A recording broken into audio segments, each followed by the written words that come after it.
Welcome to Pioneer Convent School. Today we are going to start chapter 4, Globalization and the Indian Economy of 10th Economics. And in this chapter we are going to discuss about globalization, MNCs, multinational corporations और globalisation का Indian economy पर क्या impact है। Globalisation की कुछ disadvantages हैं और कुछ एडवांटेजेस हैं। अब ग्लोबलाइजेशन का इंडिया में सभी लोगों को इक्वल बेनिफिट मिले तो उसके लिए गवर्नमेंट को क्या स्टेप्स उठाने चाहिए। So firstly try to understand what is the meaning of globalization. Globalization means rapid integration और इंटरकनेक्शन बिटवीन कंट्रीज, कि अलग अलग देशों के बीच में आपस में जो भी संबंध है, जो इंटर कनेक्शन है कि एक दूसरे के ऊपर वो डिपेंड है, इंटरडिपेंड है और आपस में उनका रिलेशन काफी इम्प्रूव हो चुका है पिछले कुछ सालों से, उसे हम ग्लोबलाइजेशन कहेंगे। लाइक अर्लियर टाइम में ग्लोबलाइजेशन का इतना अधिक प्रभाव नहीं था, इतना इम्पैक्ट नहीं था। सिर्फ कंट्रीज, जो भी डेवलप्ड कंट्रीज हैं, वो दूसरी कंट्रीज से रॉ मटेरियल मंगवाती थी और उसे फिनिश्ड गुड्स को दूसरी कंट्रीज में सेल करती थी।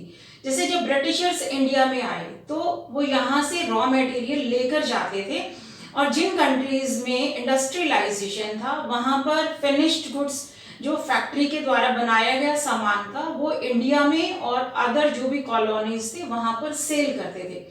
बट बहुत अधिक मूवमेंट नहीं थी कि लोग जो है एक कंट्री से दूसरी कंट्री में बहुत अधिक नहीं जाते थे। बट प्रेजेंट टाइम में आप क्या देखते हो कि there is the movement of goods, services, investments, technology and people, कि आप लोगों की मूवमेंट काफी इंक्रीज हो गई है। अब जैसे इंडिया का ही एग्जाम्पल है, इंडियन डायस्पोरा, यानी कि इंडिया की पॉपुलेशन आपको वर्ल्ड में हर कंट्री में मिल जाएगी। एट प्रेजेंट बहुत सारी कंट्रीज जो हैं सिर्फ अपनी कंट्री में इन्वेस्टमेंट नहीं कर रही हैं, वो दूसरी कंट्रीज में भी इन्वेस्टमेंट कर रही हैं और वहां पर भी प्रोडक्शन कर रही हैं। इसी के साथ ही बहुत सारी गुड्स, सर्विसेज, टेक्नोलॉजी, उसका भी मूवमेंट हो रहा है एक कंट्री से दूसरी कंट्री में, जिससे कि ना सिर्फ उन्हें, मतलब जो अपनी कंट्री के लोग हैं उनको फायदा हो रहा है, बल्कि अदर कंट्रीज के लोगों को भी इससे बहुत बेनिफिट हो रहा है। नाउ प्रोडक्शन अक्रॉस कंट्रीज, पहले क्या होता था, production with in country. With in country मतलब कि आप सिर्फ बाहर से रॉ मटेरियल ला रहे हो और अपनी कंट्री में प्रोडक्शन कर रहे हो और फिर प्रॉफिट अर्न करने के लिए आप उसको अलग अलग जगह पर सेल कर रहे हो। बट अभी क्या है, प्रोडक्शन अक्रॉस द कंट्रीज, कि सिर्फ अपनी ही कंट्री में प्रोडक्शन यूनिट सेटअप नहीं हो रहे, बल्कि दूसरी कंट्रीज में भी जहां भी आपको लगता है कि आप प्रोडक्शन अपना यूनिट मतलब बहुत ज़्यादा इंक्रीज कर सकते हो, तो उन कंट्रीज में आप अपने प्रोडक्शन यूनिट्स सेटअप कर रहे हो। तो इसके लिए जो मेन रोल है, वो रोल है मल्टीनेशनल कॉरपोरेशंस का, कि प्रोडक्शन अक्रॉस द कंट्रीज, दूसरी कंट्रीज में प्रोडक्शन यूनिट्स लगाने में एमएनसीज का एक ग्रेटर रोल है। A MNC is a company that owns और controls production in more than one nation. More than one nation यानी एक राष्ट्र से अधिक देशों में वो अपने प्रोडक्शन यूनिट्स सेटअप कर रही हैं, वहां पर अपनी फैक्ट्रीज लगा रही हैं, वहां दूसरी कंट्रीज में जाके अपने ऑफिसेज बना रही हैं। अब एक एमएनसी जो मल्टीनेशनल कॉरपोरेशन है, वो प्रॉफिट अर्न करने के लिए ऐसी कंट्रीज में जाएगी जहां उसे लगेगा कि उसे मैक्सिमम प्रॉफिट होने वाला है, कि जहां उसे बहुत सारी जो फैसिलिटीज हैं प्रोडक्शन यूनिट के लिए, जो रिक्वायरमेंट्स हैं, वो उसे बहुत वहां पर सस्ती मिलने वाली हैं। MNC set up offices and factories for production where they get, कि कहाँ पे वो प्रोडक्शन यूनिट सेटअप करेगी जहां उसे मार्केट मिलेगी, कि जो भी वो प्रोडक्शन करेगी, जिस सामान को वो प्रोड्यूस कर रही है, तो उसको सेल करने के लिए उन कंट्रीज में मार्केट का होना बहुत जरूरी है। सेकेंड है skilled and unskilled labour at low cost, कि वो कंट्रीज उस एमएनसी को स्किल्ड और अनस्किल्ड लेबर प्रोवाइड कर रही हैं, वो भी बहुत लो कॉस्ट पे, यानी बहुत चीपर उनको वहां पर लेबर मिल रही है। थर्ड है फेवरेबल गवर्नमेंट पॉलिसीज, कि जिस कंट्री में वो जाएंगी प्रोडक्शन यूनिट सेटअप करने, तो वहां की गवर्नमेंट की पॉलिसीज भी एमएनसी की फेवर में होनी चाहिए। इसके अलावा वहां पर लैंड हो, लाइक कि बहुत लार्ज एरिया हो जहां वो अपने ऑफिसेज बना सकें, जहां पे वो फैक्ट्रीज लगा सकें, और वहां की लोकल जो पीपल हैं यानी लोकल जो फैक्ट्री ऑनर हैं वो भी उन्हें वहां पर कहीं ना कहीं कॉपरेट करें।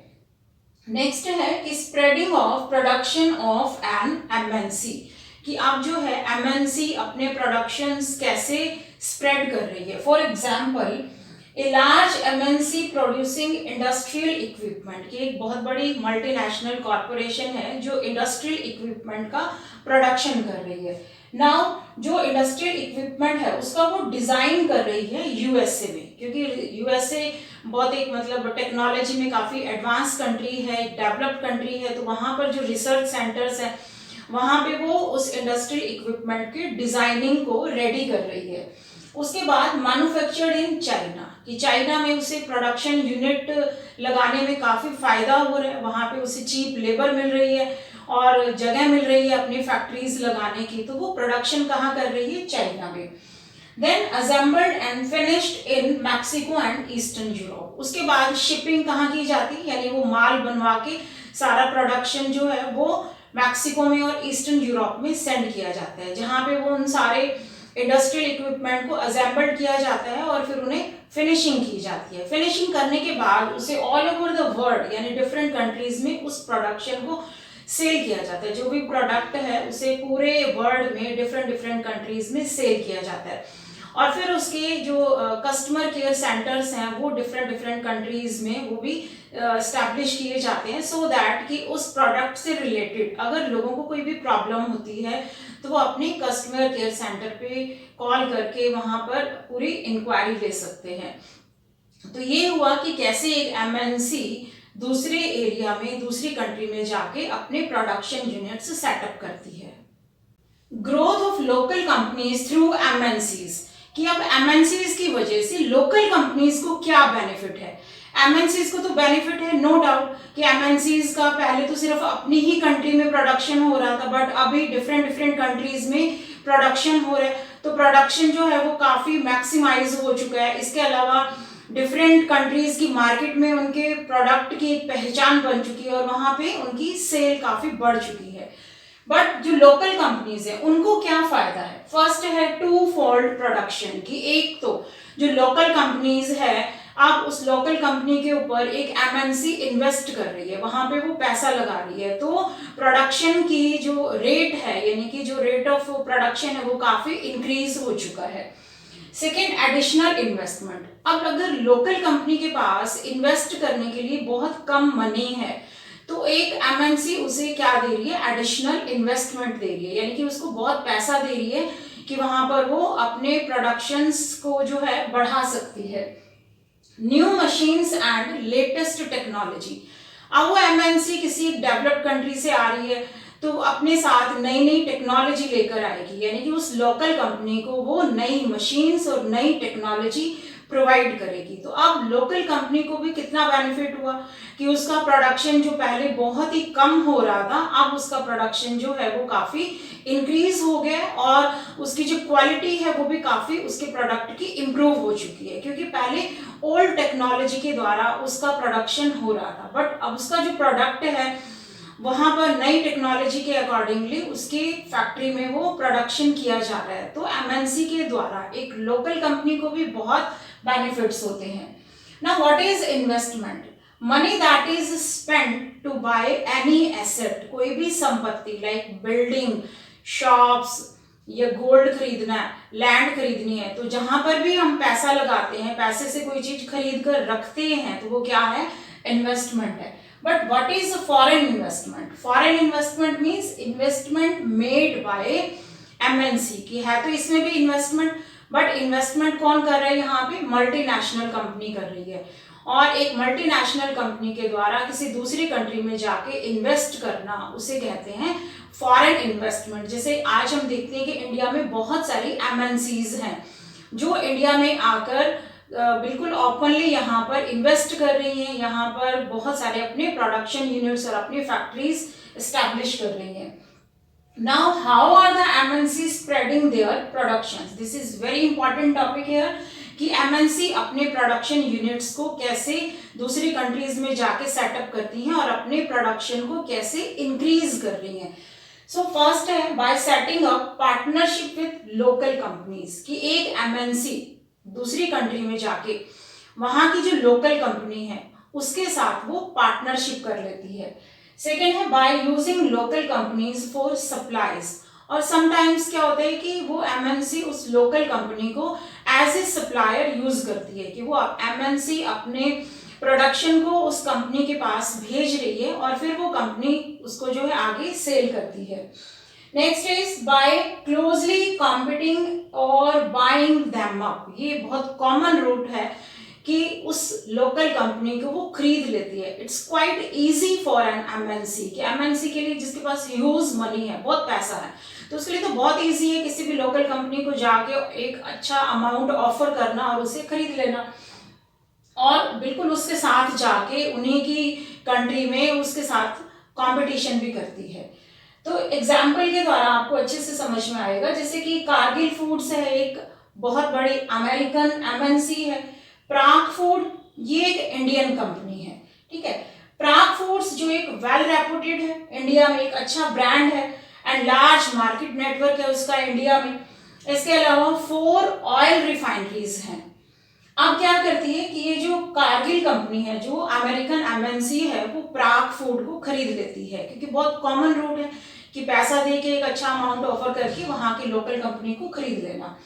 नाउ अब शिफ्ट किसके पास हो गया, नाउ दिस प्राग जो फूड है that is shifted to Cargill foods and largest producer of 5 million pouches of edible oil daily, यानी कि अब उस एमएनसी की कैपेसिटी कितनी बढ़ गई है कि अब वो 5 मिलियन एडिबल ऑयल के पाउचेस डेली वहां पर प्रोड्यूस कर रही है।